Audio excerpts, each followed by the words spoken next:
All right, good morning, everyone. Thank you for tuning in once more to Comics Odyssey.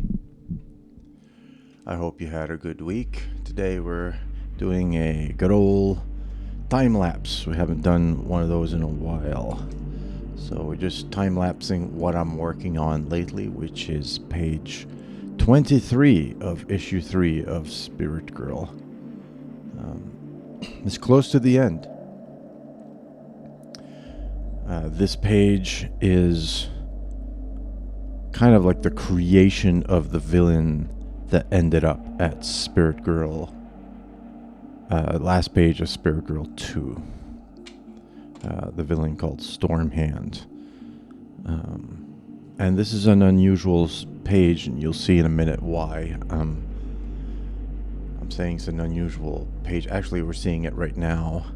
The time lapse goes by a lot faster.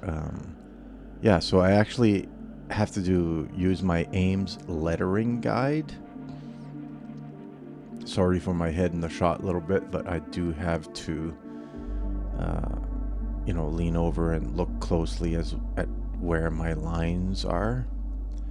And so, because I'm going to do some lettering, but it's not standard lettering, it's a lettering of a fictional language that I created for these comic books, for this species, this race of creatures called the Kal. I'd like to invite you to subscribe. You can subscribe for free wherever you're seeing this.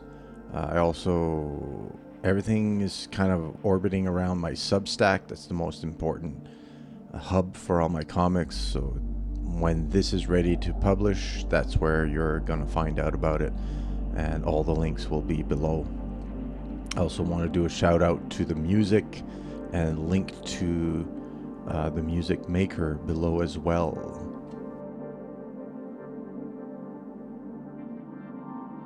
So you're seeing me look through my handwritten notes of a fictional language that I created.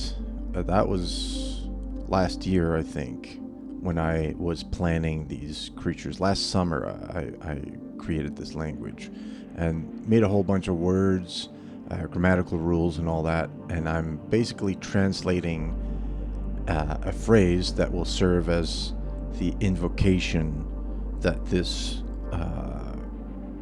bad guy sorcerer is doing, that will appear in the background behind his head to kind of express that he's doing a kind of a nasty ritual to create this villain. So I'll just write it down. I made like a special writing thing, like a, what do you call it, like a written language, like new letters and all that, and a writing system. It was really fun, really cool challenge, and it's rewarding to have all of that stuff built up that I can go back and refer to and kind of remember how the rules work and all that, and create this sentence. So it may seem like an unimportant detail, but to me, these are the things that really cue immersion. It seems like something that's just in the background, but for those who are interested in kind of like digging deeper, they'll find a few layers in that there's actually some substance there. I remember I haven't played much video games, but one of my favorite things about the video game that I liked was Skyrim. Was not the main story and the mechanics and the combat and all that. It was exploring this world and finding a little environmental detail that hinted at a bigger story. Even if the story wasn't completed, if it wasn't explored in the game, that created immersion. It creates this flavor that there's something greater at play. So And now I've done the groundwork for this language, so whenever I want it to reappear, the groundwork's there. So I've saved myself a lot of energy if I want to use this in the future, right? Plus, it's just like personally edifying to have been able to complete that project. So you can see I've done all the loose pencils. Here I'm using a softer lead. It's a 4B, I believe. I use either 2B or 4B, depending how heavy I'm putting down my lines. And it's kind of like fake inking. It's finishing the drawing that I've done loose.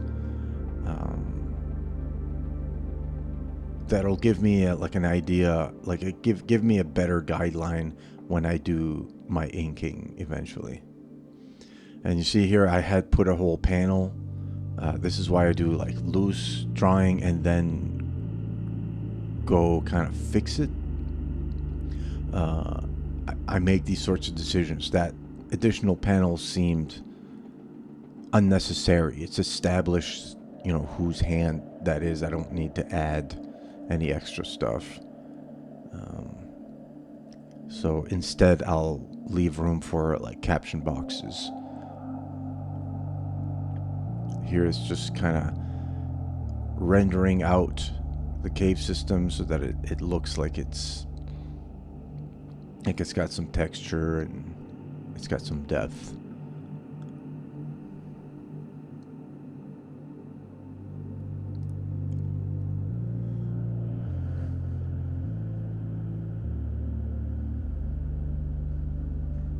Trying to keep the style a little bit consistent. I've done this in other panels before, directional lines.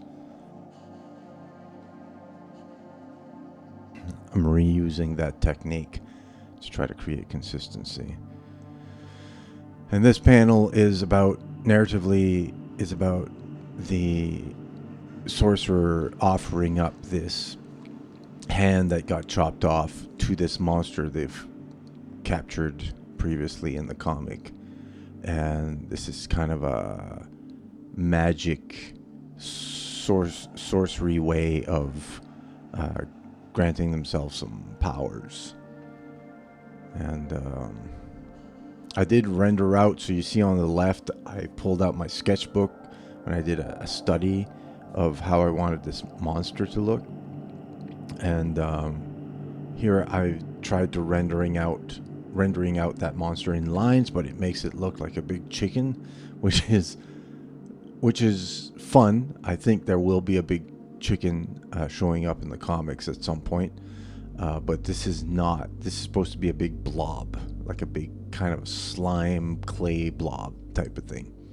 And so instead of rendering out in lines, I'll be using ink wash when I get to there.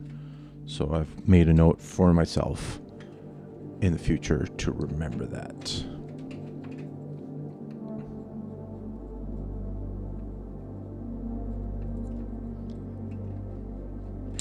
The reference for this was just like an artist who did sculptures I found on Pinterest. Sorry, I don't know the name of the artist. And the sculptures were quite disturbing and unpleasant to look at, which is what you want in a monster, right? So here the monster's emerging from the depths of this cavern, summoned by the sorcerer there. So they're up to no good. That's as far as we'll get in this time lapse. I'll finish the page and maybe offer that as a time lapse as well.